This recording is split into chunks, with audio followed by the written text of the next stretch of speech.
Greetings, and welcome back to the MCOC Encyclopedia. Today, we'll be continuing our journey into Act 7, covering all of the easiest parts. If multiple paths are an option in a quest, I will cover them all. Remember that these are just what I found easier, and your roster and experiences may vary. So let's dive in. Act 7, Chapter 1, Quest Number 5, Mashup. What on earth are these bosses? We actually have two paths that we can take in this quest. Terrax and Unlimited Power, and the Hood on Energy Adoption Fire. At a first glance, they look pretty nasty, but with the right counters and champions, we can get through them without too much issue. Terrax and Unlimited Power is the easier of the two paths, if you have the right champions for it. Unlimited Power means that every 10 seconds, the defender will gain a Fury buff for every debuff they have received throughout the entire fight, and these aren't small Furies. If you remove them in any way, the opponent will gain 15% of their max power. We also have 5% buffet to deal with, but we have seen this a few times now. Every 7 seconds, they will remove the next buff you trigger and regenerate 5% of their max health. Nothing major, but good to consider. The way you are meant to get through this is by using the Mystic Curse node.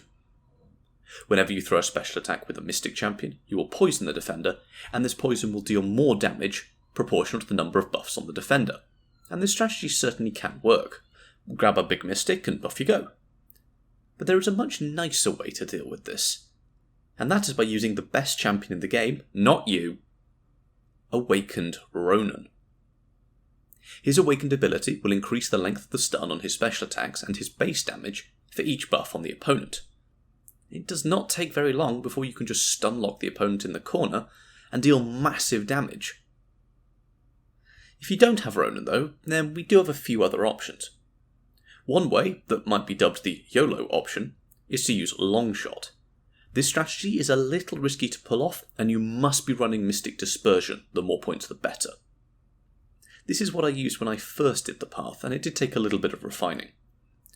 Longshot Special 2 will Fate Seal the opponent and deal massive Incinerate damage for each buff removed. If you're running enough Mystic Dispersion, this will shoot both of you to Special 3. You will gain power from Mystic Dispersion, and them from the Unlimited Power node. It's your job to throw the Special 3 before they throw theirs. Longshot has a very long stun on his Special 3, and the Incinerate damage should be more than enough to handle any health they have left over. Bring Heimdall for some safety if they throw theirs before you. For other options, we have Kushala and Mordo and their Soul Barbs on Special 2, they'll do very well. Neutralised champions such as Rintrah, Tigra and Wiccan can safely prevent the buffs from ever triggering, and Wiccan is especially good and will stack up lots of Incinerates. Again, any Mystic can work, just don't remove their buffs, and spam specials to poison them. Path option 2 is the Hood path. Here we have Energy Adoption Fire, Shake It Off, Recurring Poison, and Bleed Vulnerability. 2 good nodes, 2 bad nodes. The Energy Adoption nodes we have seen before. Here, on Energy Adoption Fire, striking the opponent has a chance to put a small Incinerate on you, and means that if you incinerate them, they will take no damage from it and rapidly heal. This cannot happen though if you are bleeding the opponent, and this is where Bleed Vulnerability comes into play. Whilst bleeding, the defender will take 200% more damage. Very nice, very simple. Shake It Off means that whenever you dash backwards, skill champions will shrug off debuffs, and Recurring Poison will try and place a poison on you every 7 seconds, but we can ignore that completely just by using Shake It Off. Any strong bleed champions can work, such as Nick Fury, Mole Man, Baron Zemo, Jabari Panther, Blade, Hitmonkey and so on. They'll work great for the entire path. If you really don't have options for these paths, you can go through Heimdall. I won't be covering the path in detail, but to quickly review the nodes, it has Terminal Velocity, Dulled, Mighty Charge and Foresight. Mighty Charge will remove all debuffs on the defender when they dash in, and means that you can't parry them on that dash in.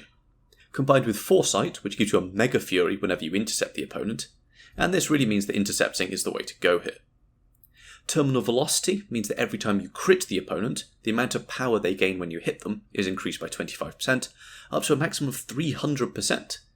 However, dulled decreases your crit chance for each buff on you, meaning that with even a single buff, terminal velocity is basically a non-issue.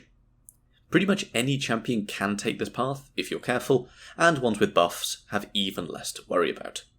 These fights will take longer, given your lack of crits, but Foresight can help make up for this a bit. Using champions that can't crit actually don't work very well here. They usually have abilities that trigger when you would crit, so Crossbones in his Fury, Guardians, Burst Damage and so on, but these won't work as you have a greatly reduced crit chance. Again, fights on this path will be long, but they are fairly simple once you get into the swing of things.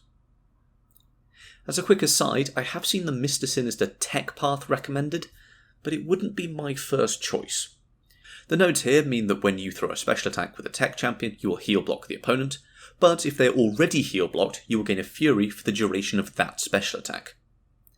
We also have Hurt Locker to deal with. That means you can't use the same special attack twice in a row, or you'll take a load of damage. We saw that all the way back in 616. And finally we have Life Cycle that we saw in 621. This is a rather nasty combination of nodes, and the helpful nodes here aren't that helpful. The heal block that you get on your specials is rather short, meaning that unless you can go Special 2 at 2.9 bars of power, pretty much straight into Special 1, you won't really be able to benefit from it. And there aren't that many techs that have hard-hitting Special 1s that you can benefit from. Maybe Hulkbuster, maybe Ultron. Not my choice of path. And if you're finding this video helpful, please heal block that like button. So now we have 2 bosses to look at. The most important thing about all 3 bosses in this quest is that none of them have special 3s. You can safely push them to 3 bars of power, and they will just throw the special 2. Safely, though, might be a bit of a stretch, as we'll see in a second. Boss number 1 is Night-Carnage. This guy is a combination of Nightcrawler and Carnage, but you may as well just treat him as pre-buff Nightcrawler.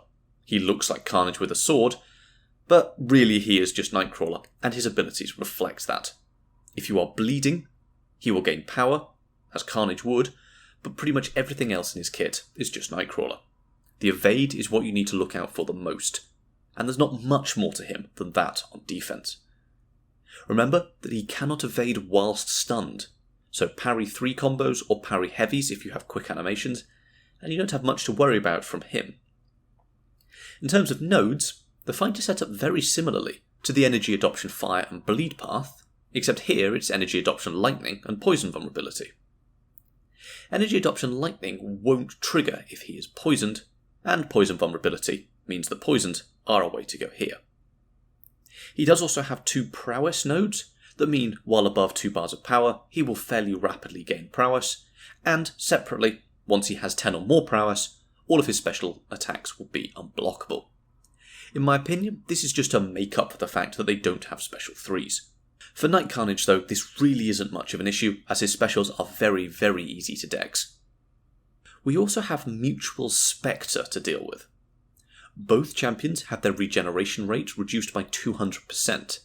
In other words, anything you would heal, you now degen instead. This is most impactful if you're running willpower and you get some of those shocks on you, effectively increasing their damage. The damage from the Energy Adoption Lightning shocks is very, very low, but willpower scales with your health pool, meaning the bigger your champion, the faster they'll fall. But all we really need to do here is deal with that evade and either poison him or deal with the shocks. And there are many, many good counters to this fight. Immortal Abomination, Apocalypse, the newly released Arcade, Black Widow Clairvoyant, Diablo, though avoid using his specials, Ghost, Havoc, Mysterio, Corvus, and so on. They will all do great here. Just watch out for champions that can regenerate, and avoid triggering it where possible. For our other boss, we have Punishing Angel, which is a much better name than the other 2 bosses. She is a combination of Punisher and Angela, aka Angela with a gun. Her abilities boil down to don't get hit, and you'll be fine.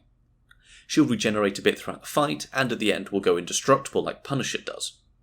Just like Night-Carnage, she also has the same prowess nodes, but unlike Night-Carnage, her specials are actually an issue. She has exactly the same specials as Punisher, And that special 2 with some prowess, even into block, will hurt a lot. It is impossible to fully dex, so I would stick to her special 1. Her other nodes are Extend, which just makes her buffs longer, Mighty Charge that we've already covered, but this fight really revolves around the Mercy node. Dexing an attack gives you a stacking Mercy passive, and parrying Punishing Angel will transfer all Mercy passives from you onto her, where they will expire one at a time, lasting 1.5 seconds each. Whilst Punishing Angel has no Mercy charges on her, she will take 90% less damage. To try and make up for this, whilst she has Mercy passives on her, your base attack is increased by 80% during your special attacks. This fight is all about burst damage. Build Mercy and power by dexing and intercepting her, then parry to transfer the Mercy onto her and deal as much damage as you can. Champions with big special attacks or high burst damage, such as Sunspot, Guardian, Havoc, Gallon, Juggernaut and Quicksilver, are our best options here. If you do take the Dulled path, or the Mr Sinister Path, you will face the third boss in this quest, Electro-Luke, and in my mind, he's easily the worst of the 3 of them. This guy is a combination of Electro and Luke Cage, which means he has the tankiness of Luke Cage, combined with Electro's damage back. We also have some very punishing nodes that will make you miss every 10 hits, as well as combo party that'll really hurt if you get hit. Overall, not a fun time. So, let's get some teams. For the Terrax path, Ronan is a no-brainer, and I'll bring Wiccan as backup. For the Night-Carnage boss, Ghost is amazing, but you've seen enough Ghost on this channel, so let's have Havoc, Corvus and Diablo. We can pick up an evade charge mid-fight with Corvus if we have to, and for Diablo I'll just be spamming parry heavy and avoiding my specials so I don't degen from the mutual Spectre node. For the Bleed path, Nick Fury and Moleman will cover the whole path without issues, and for the boss, we need some nice burst damage, so let's have Sunspot, Hulkling and Guardian. They'll cover that quite nicely. Fairly soon after this video goes out, I will try and get up a short commentated video of me going through these paths with the exact team I suggest. I haven't decided exactly how I'll break it up, maybe just doing the first 3 or so fights of each path, otherwise the video will get very, very long. It'll be much more relaxed, but should hopefully give some more insights into how I look at getting around the issues presented. I will also answer any popular questions from this video and that video, so please leave yours in the comments below. As always, remember that this is story content, so won't be going anywhere anytime soon. If you get stuck here and find yourself spending lots of resources, stop and focus on something else. The monthly event quests and side quests are a great place to pick up materials, shards and units, as are battlegrounds and the arena. So that's it. Everything you need to know to clear 7.1.5. I've got many things in the works, so make sure you subscribe so you don't miss out. I also have a Discord server, so please go and join that. A great place to get specific advice, make suggestions for future video topics, and as long as I'm awake, I do my best to be there as much as possible. If you have any questions, please do leave them down below, and please do all the YouTube stuff. Thank you, and I will see you next time.